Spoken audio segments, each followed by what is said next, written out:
सिया राम मैं सब जग जानी, करऊ प्रणाम जोरी जुग पानी। कलयुग केवल नाम आधारा, सुमिर सुमिर नर उतरे पारा। रघुकुल रीत सदा चली आई, प्राण जाए पर वचन न जाई। रामायण अमृत का सागर। हमारा परिवार का आज का कार्यक्रम प्रभु श्री राम को समर्पित है। प्रभु श्री राम आए हमारे अंगना।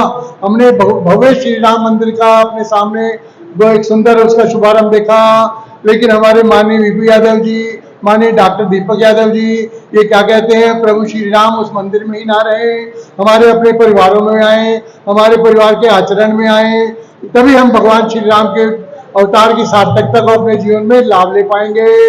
रामायण से हमें वैसे तो अनेकों बातें सीखने को मिलती हैं, लेकिन सबसे मुख्य उसका पॉइंट क्या आता है, राजा दशरथ साय का समय अपने शयन कक्ष की ओर बढ़े, उन्होंने अपना मुकुट उतार कर बिस्तर पर रखा, तो उन्होंने क्या देखा, उसमें एक सफेद बाल था। राजा दशरथ चिंतित हो उठे, वो कल्पना में डूब गए कि गंभीरता में उनका चेहरा भर गया। बोले कि क्या मैं वृद्धावस्था की ओर आ रहा हूँ, इसका मतलब मुझे धीरे धीरे अपने आप को प्रभु भक्ति की ओर लेकर जाना है, राजपाट से दूर रहना है। उन्होंने अगले ही दिन अपने गुरुजी को बुलाया और कहा कि मैं अपना राज अपने बच्चों को सौंपना चाहता हूँ, भगवान राम को सौंपना चाहता हूँ और वन गमन कर प्रभु भक्ति का आनंद लेना चाहता हूँ, जो मानव जीवन का हेतु है। उससे हमने क्या सीखना है, हम अपने परिवारों में यदि हमारे आवश्यक दायित्व पूरे हुए, तो जो सबसे बड़ा मानव जीवन का लक्ष्य है प्रभु भक्ति, उसकी ओर बढ़े, परिवार से धीरे धीरे अपने लगाव को कम करें और पूरे समाज को, पूरे देश को अपना परिवार माने। जहां कहीं भी किसी की जरूरत हो उसकी मदद के लिए सदैव तत्पर रहे। दूसरी सबसे बड़ी सीख मिलती है, जो राम हमारी रामायण के जो हीरो हैं भगवान राम, उनके राज्याभिषेक की तैयारी हो रही है, सब तरफ खुशियां मनाई जा रही हैं, हवन और यज्ञ की तैयारियां हो रही हैं। अचानक रात को परिस्थिति ने पलटा खाया और उनको वन गमन की आज्ञा हुई। राजा दशरथ विलाप कर रहे हैं, रानियां परेशान हैं, सभी प्रजाजन जो है व्याकुल हो रहे हैं, लेकिन भगवान राम बिल्कुल सामान्य रूप से आते हैं, सहज भाव से कहते हैं क्या आदेश है मेरे लिए। उन्होंने कहा वन गमन की आज्ञा हुई है। उनके मुख से क्या निकलते हैं, 4 शब्द, बस इतनी सी बात। ये 4 शब्द उनको मर्यादा पुरुषोत्तम श्री राम बनाते हैं।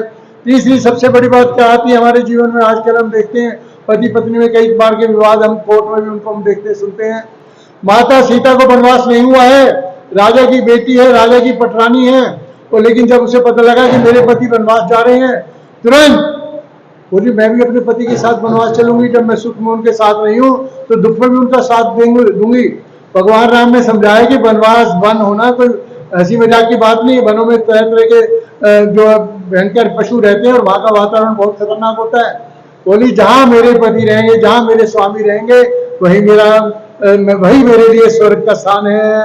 तीसरी और महत्वपूर्ण बात क्या देखते हैं, लक्ष्मण छोटा भाई है, उसको भी वनवास नहीं हुआ है, लेकिन वो अपनी माता सुमित्रा के पास पहुंच गया, मां मुझे वचन दो। मां सुमित्रा ने कहा कि पहले वचनों ने बेड़ा गर्क कर दिया पूरे राजकाज का, अब और कौन सा वचन मांगने आया है। बोला मुझे वचन दो, नहीं तो मैं यही अपना जो है प्राण त्याग दूंगा। बोली क्या चाहते हो। बोले मैं अपने बड़े भाई राम के साथ वन गमन जाना चाहता हूँ। सुमित्रा माता ने खुश होकर उसको आशीर्वाद दिया और क्या कहा, बोले मैं यही चाहती थी कि तू भगवान राम की मदद कर, अपने बड़े भाई राम की मदद कर। आज हम क्या देखते हैं समाज में, भाइयों में छोटी छोटी बातों पर विवाद होता है, लेकिन अब मैं आपको वो बात कहना चाहूंगा जिसके लिए आज का हमारा कार्यक्रम रखा गया है। हमने आज से 1 वर्ष पहले पिछली रामनवमी पर हमारा परिवार की ओर से रखा था कि घर घर में रामायण का पाठ हो, घर घर में हनुमान चालीसा कंठस्थ हो, घर घर में सुंदरकांड का पाठ हो। उसका परिणाम निकल कर आया है। मेरे पास एक नहीं लगभग ऐसे 25 जो है बातें मेरे सामने मेरे स्मरण में आई है, जहां पर 2 भाइयों में विवाद था, कोर्ट में केस था, उन्होंने रामायण का 3 महीने 4 महीने 6 महीने लगातार उसका पाठ किया। देखते हैं कि भरत जो है अपने बड़े भाई राम को सौंप रहा है, राम कह रहे नहीं आप ले जाओ, मुझे नहीं चाहिए। उन्होंने अपना विवाद कोर्ट से वापस लिया, बोले कि मेरे बड़े भाई हैं, ये जो चाहे दे या ना दे मुझे कोई फर्क नहीं पड़ता। और छोटे भाई ने जाकर अपने बड़े भाई को प्रणाम किया, बोले मेरे से कोई भी गलती हुई हो तो मुझे क्षमा करना, क्योंकि भगवान राम और लक्ष्मण और भरत का जो हमारे सामने जो उदाहरण है उसकी कोई कल्पना नहीं कर सकते हैं।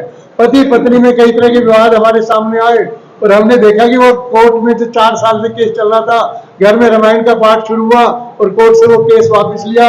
पत्नी बिना किसी शर्त के अपने पति के चरणों में जाकर गिर गई और पति ने उसको गले से लगाकर कहा कि मेरे से जो गलतियां हैं मुझे क्षमा कर दो।